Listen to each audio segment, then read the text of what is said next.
Donc moi, je vais vous livrer un témoignage de terrain dont le titre pourrait être « Comment une municipalité de moins de 10 000 habitants construit une réponse à un besoin structurant exprimé par une association sportive ». Déjà, je vais présenter rapidement Venelle. Venelle, donc c'est une commune de 8 600 habitants située au nord d'Aix-en-Provence, qui fait partie de la métropole Aix-Marseille-Provence. C'est donc une petite commune, hein, puisque moins de 10 000 habitants, mais qui a un certain nombre de particularités. Parmi ces particularités, il y a celle d'avoir un écosystème sportif important et quelque part sans proportion avec la taille de la commune. Hein, j'y reviendrai un petit peu tout à l'heure. C'est donc aussi une commune qui connaît toutes les problématiques que nous avons évoquées au cours de la journée, hein, dans les interventions précédentes, que ce soit la recherche de nouveaux modes de financement, les problématiques d'évolution des normes, notamment pour les équipes professionnelles, parce que nous en avons, le problème du désengagement du bénévolat et du non-renouvellement des dirigeants, ou de la difficulté à renouveler les dirigeants associatifs, qui inquiètent beaucoup les élus, parce qu'on voit partir des générations de dirigeants. Qu'est-ce qui se passe? Qui va reprendre le flambeau derrière, hein? Sur une petite commune, on n'en a qu'un de club de foot, on a un club un intervenant dans chaque secteur. Si ça ne se renouvelle pas, qu'est-ce qui se passe? Parce que les administrés vont se tourner vers nous s'il y a une carence dans l'offre associative. Voilà. Donc on concentre un peu toutes ces problématiques. Alors pour revenir à notre propos, donc cet écosystème, quand je parle d'écosystème sportif, cet écosystème, ce sont des infrastructures et des acteurs. Donc rapidement, quand je vous disais c'est un peu hors norme, sur Venelle, donc, nous avons une halle des sports, une salle polyvalente, on a 10 cours de tennis, on a 2 paddles, on a 2 terrains de foot, on a un grand skatepark et on a aussi un centre aquatique métropolitain, hein, qui est géré par Aix-Marseille-Provence. Donc tout ça est concentré sur un même site, hein, sur un parc des sports, pour ceux qui connaissent, qui est dans un cadre plutôt attractif. Tout ça à 10 minutes d'Aix-en-Provence et très bien desservi en termes d'accès autoroutier. Donc ce taux d'équipement, qui est historique à Venelle, hein, puisque le parc des sports, les premiers équipements datent des années 80. Ce taux d'équipement, il a généré la constitution d'un fort tissu associatif. Les principales associations, alors je ne citerai que les sports collectifs, parce que c'est surtout sur ces sports-là que ces problématiques se rencontrent aujourd'hui. Alors on a donc le volleyball qui donc avec une équipe féminine qui évolue en niveau national en première division, et qui a gagné deux fois la Coupe de France. On a une équipe de basket dont l'équipe masculine est en National 2 d'ailleurs, qui est dans la même poule que Salon. On a un club de foot qui est dans le top 10 départemental. Et on a aussi un club de judo dont nous allons reparler, puisque c'est le cas pratique de mon intervention. Et bien sûr, je n'évoque pas ici les pratiques libres, qui, comme dans toutes les communes, est un vrai sujet. Alors j'allais dire particulièrement chez nous, parce que le parc des sports est dans une pinède. Donc c'est un espace ouvert, avec voilà, beaucoup d'espaces communs, libres d'accès, et notamment ouverts aux pratiques jogging, marche, vélo, qui génère aussi son lot de problèmes à gérer. Voilà. Donc la genèse un peu de notre réflexion, il y a eu une nouvelle municipalité qui est arrivée fin 2015, puisqu'on avait eu des élections municipales partielles. Et quand cette nouvelle municipalité est arrivée, elle a été confrontée à de nombreux projets et de nombreuses demandes de ce fort tissu associatif. Dans un contexte qui n'était pas évident, puisqu'on était dans un contexte de mise en place de la métropole, avec, vous allez me dire, c'est un peu comme un jour sans fin, hein, la métropole. Hein, c'est le jour de la marmotte, hein, ça revient tout le temps, avec beaucoup d'incertitudes en termes de transfert de compétences ou de retour de compétences aux communes. Bon, 5 ans après, on est à peu près dans les mêmes réflexions. Mais enfin, à l'époque, c'était assez prégnant parce qu'on se disait, oulala, il faut qu'on se dépêche parce que là, on peut avoir des financements. Demain, on ne sait pas si on pourra en avoir. Mais bon, on voulait se dépêcher tout en faisant les choses sans hypothéquer l'avenir non plus. Donc, pour essayer d'organiser tout ça, on a décidé de lancer un schéma directeur des équipements sportifs. Thierry faisait allusion tout à l'heure. Je suis un peu à l'origine de la démarche parce que je l'avais déjà fait sur une collectivité précédente. Parce que quand j'ai vu la liste, j'appelle ça la liste des courses, je me suis dit, bon, il faut un peu organiser tout ça, sinon on va avoir du mal quand on connaît la difficulté à porter sur les fonds baptismaux un projet. Alors quand on en a 10, 15 dans une commune de cette taille-là, ça demande un peu de méthode. Donc on a décidé de lancer un schéma directeur des équipements sportifs. Donc en 2016, c'est allé sur 2016-2017, et dans le cadre de cette démarche, il y a un recueil des besoins qui a été effectué auprès des acteurs locaux, au premier rang desquels les associations sportives. Et parmi ces acteurs locaux, il y avait donc le club de judo. Alors le judo club Venellois, parce que c'est son nom, il a été créé en 1983, hein, donc c'est une association qui est ancienne sur la commune, qui a des activités de judo, des activités sportives, mais aussi des activités de gymnastique. Et au fil des ans, comme beaucoup de clubs, il s'est transformé un peu en club omnisport, voire plus, puisqu'il a développé des arts martiaux. Hein. Quand on a un dojo, le développement naturel, ça va être l'aïkido, le taekwondo, le jiu-jitsu brésilien, le MMA, j'en passe.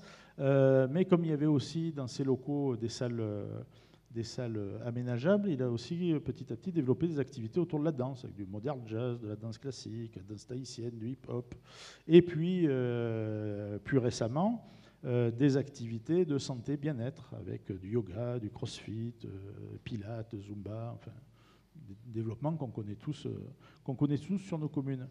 Résultat, ce club de judo, aujourd'hui, c'est la plus grosse association sportive de la commune, par le nombre de ses adhérents, puisqu'il y a environ 1000 adhérents. Hein, je rappelle qu'il y a 8600 habitants à Venelles.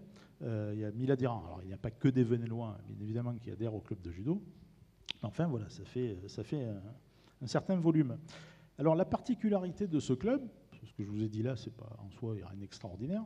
Ce qui est un peu moins courant, c'est que ce club exerce ses activités dans des locaux privés qu'il loue. Depuis sa création. En fait, il a un local qui est au sein de la zone d'activité de Venelles, qui, pour ceux qui la connaissent, est une zone d'activité assez importante dans le département. Et donc, il loue ses locaux. Et dans le cadre de l'expression du besoin qui a été formulé lors des travaux d'élaboration du schéma directeur, les dirigeants du club ont exprimé leur crainte de voir cette structure disparaître compte tenu de la pression foncière qu'il y a à Venelles, notamment au sein de la zone d'activité. Ils avaient bien conscience que le propriétaire du bâtiment, peut-être qu'un jour, il préférerait le vendre à un promoteur immobilier pour réaliser des locaux d'activité ou de bureaux, plutôt que de continuer à le louer à une association pour faire du judo ou de la zumba. Donc, cette expression du besoin s'est traduite donc très concrètement. Je relisais ce matin le retour du club de judo à l'époque. C'était de disposer d'une nouvelle structure pérenne au sein du parc des sports pour y regrouper l'ensemble de ces activités dans des conditions améliorées par rapport au dojo actuel. Voilà l'expression du besoin. Donc, une fois qu'une équipe municipale est face à un besoin clairement exprimé, qu'est-ce qu'elle fait ? Comment elle y répond ? Alors, il y a d'abord une position politique à avoir. Est-ce qu'on veut y répondre ou pas ? Et après, il y a comment traduire cette décision politique s'il y a matière à traduction. Donc, chez nous, la position politique, ça a été de soutenir la volonté du club et d'assurer le développement de ses activités, tout en ayant dès le départ à l'esprit la question de la sécurisation juridique de la mise à disposition des locaux. Je vais y revenir, et c'est ce qui va nous faire cheminer vers les réflexions actuelles. Il y avait aussi la position de la municipalité qui était, et là c'est aller au-delà du judo, de l'aider à pérenniser ses ressources et à les diversifier, parce que comme on l'a dit, hein, les financements publics, il y a peu de chances qu'on revienne aux années dorées des années 80, voire 90. Hein, on est tous soumis à de fortes contraintes budgétaires. Donc la municipalité cherche les moyens d'accompagner les clubs à diversifier leurs ressources. C'est là qu'on rejoint les réflexions qui ont été évoquées sur la SIC. On voulait aussi les aider à répartir la charge de la gouvernance de l'association au-delà du seul cercle des dirigeants historiques. Puisque, comme je l'ai dit, hein, c'est un club qui a maintenant presque 40 ans. Les dirigeants de départ sont toujours là, mais donc ils commencent à avoir quelques années au compteur. Ils ont bien conscience que derrière eux, la relève va être difficile. Donc on avait aussi en réflexion comment on peut les aider à transmettre et à basculer sur une structure qui va au-delà de leur engagement bénévole. Voilà. In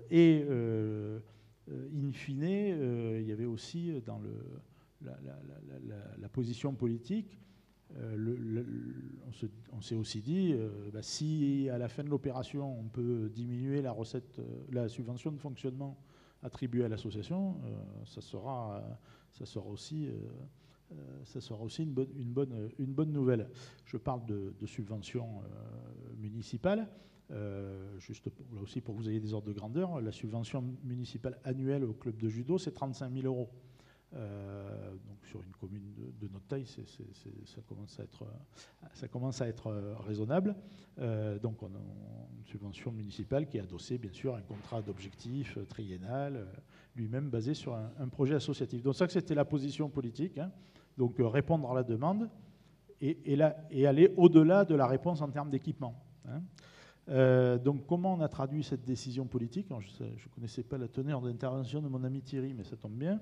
Donc cette première traduction, c'est de construire un nouvel équipement municipal, donc qui répond à l'expression du besoin du club. Donc un dojo, des salles de danse, des locaux administratifs. Donc nous en sommes aujourd'hui à la phase DCE.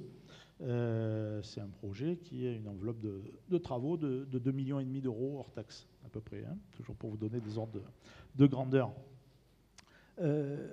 Pour réaliser ce projet, on avait 2 questionnements par rapport à nos rapports avec cette association. Le premier questionnement qui a été vite évacué, mais on l'a quand même eu, c'était est-ce qu'on ne met pas en place un partenariat avec l'association dès le stade de la construction? Et notamment, on a réfléchi à l'opportunité d'une concession ou d'une CEMOP, ou de la constitution d'une CEMOP, à la fois en raison de... Mais ça n'a pas... Je veux dire, on l'a vite évacué parce que... il faut qu'en face, il faut que la collectivité ait un partenaire qui soit capable de porter cette démarche-là. Et les conditions n'étaient pas réunies avec ce club, et on avait aussi une équation en termes de financement de nos investissements que nous aurions perdu si nous n'avions pas gardé la maîtrise d'ouvrage. Donc ce n'était pas un bon choix économique pour la collectivité. Le choix aurait pu être tout autre si on avait eu une réflexion peut-être avec le club de volley, qui a une autre assise, une autre expertise et une autre capacité à porter une démarche de ce type. Mais voilà, sur ce premier questionnement donc, du partenariat avec l'association au stade de la construction, on l'a eu, mais on l'a évacué. Reste l'autre questionnement, une fois que l'équipement est construit, comment on va l'exploiter, comment on va le gérer. Donc cette problématique du mode d'exploitation, elle est aiguillonnée par le fait que le judo club n'a pas que des activités associatives, hein, je vous les ai citées, elle a aussi des activités commerciales. Alors les clubs sportifs ont parfois du mal à admettre que quand ils font la même chose que dans le Keep Cool d'à côté, c'est une activité commerciale. Mais bon, voilà, c'est une réalité économique et fiscale. Donc, nous, on s'est dit, c'est quand même un sujet de construire un équipement public qu'on va mettre à disposition exclusive d'une association dans laquelle elle ne va pas exercer que des activités à but non lucratif. Alors même si, en général, l'association voit les choses différemment, c'est-à-dire ils disent, oui, mais les activités qui génèrent des bénéfices, enfin des revenus, enfin des bénéfices, des revenus et des bénéfices, en général, ça en génère toujours très peu, hein, je ne sais pas si vous avez remarqué, et c'est surtout, ça sert à financer le reste. D'accord. Sauf que quand on essaye d'avoir le détail, on l'a jamais. Donc, voilà. Enfin, nous, si vous voulez, philosophiquement, c'était quand même un sujet. Donc, pourquoi confier l'équipement communal à cet opérateur et pas à un autre? Quel impact sur les autres opérateurs privés? Nous, à Venelle, on a 3 salles de sport privées. Voilà. Pour l'instant, ils font ça dans un local privé. Demain, ils le font dans un local municipal. Ce n'est pas tout à fait pareil. Est-ce que le contribuable a vocation à financer de la Zumba, du Pilate je ne sais pas. Hein, voilà. Mais enfin, en tout cas, il faut se poser la question avant de le faire. Donc, quel impact sur les autres acteurs privés? Quid des problèmes de concurrence? Voilà. Donc, on a cheminé et on s'est dit comment est-ce qu'on peut sortir du cadre habituel, donc de la mise à disposition pure et simple, alors certes avec convention d'objectifs et de moyens, mais enfin, ça fait 25 ans que je fais ça. Je veux dire, il y a 25 ans, on faisait des conventions, il n'y avait même pas de convention d'objectifs au départ, mais on faisait des conventions de mise à disposition des salles. Bon, on fait toujours des conventions de mise à disposition de salles. On n'a pas trop évolué. On disait ce matin, il faut évoluer là-dessus. Le modèle dominant, il n'a pas trop bougé. Donc, comment on fait pour sortir de ce cadre habituel en sécurisant juridiquement la relation avec l'association, en l'associant à la gestion de l'équipement et éventuellement avec d'autres utilisateurs des locaux, parce qu'il y a aussi sur ce projet-là des locaux administratifs qui pourraient être partagés avec d'autres associations. Et, je le rappelle, si possible, en dégageant une marge de manœuvre financière pour la collectivité, puisque dans la subvention annuelle qu'on verse aujourd'hui, il y en a à peu près un tiers qui sert à payer le loyer. À partir du moment où ils n'auront plus de loyer à payer, on compte bien récupérer, en récupérer une partie. Donc, on a commencé à réfléchir, et puis effectivement, ces réflexions, parce que je vous ai dit, hein, le schéma directeur 2016-2017, réflexion 2018, et lors des dernières JER qui s'étaient tenues à Lumini, et qui devaient être en 2019 ou début 2020, effectivement, on a parlé des SIC, et c'est vrai que ça a tout de suite fait écho chez moi, puisque je me suis dit, nous, on a ces problématiques-là avec ce club sur cet équipement. La SIC, elle présente aussi un grand intérêt par rapport à notre problématique, c'est qu'elle sécurise la mise à disposition des locaux. Alors Bernard ne l'a pas évoqué, mais dans un des dossiers dont il a eu à connaître, en fait, la collectivité a constitué une SIC avec l'opérateur, et elle a donné à bail à la SIC l'équipement public. Et ça permet d'éviter quelques problèmes de mise en concurrence.